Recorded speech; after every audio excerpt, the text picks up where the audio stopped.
Congressman Pulong, ano po yung reaction niyo sa statement ng isang Japanese individual, si Shin Fukiji, sa sinabi niya sa United Nations Human Rights Council about sa situation ni former President Rodrigo Roa Duterte, sir?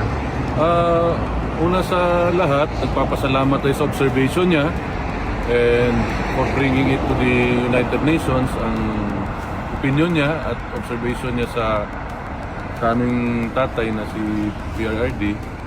Salamat po at sana makinig sila, no? Sana lang, pero alam naman natin hindi makinig yan.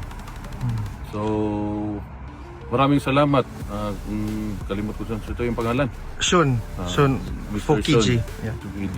Fukiji na hinoon. Fukiji, sir. Hindi mo ng restaurant.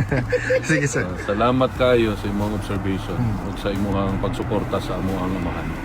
Sir, message lang po sa mga supporters ni dating Pangulong Rodrigo Roa Duterte na hanggang ngayon, sir, more than 1 year na po tayong patuloy ang laban pa rin.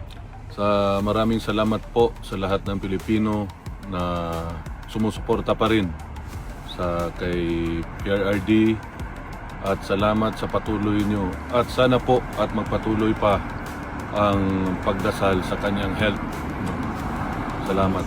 Maraming salamat, sir. Mabuhay po kayo. Thank you. Thank you.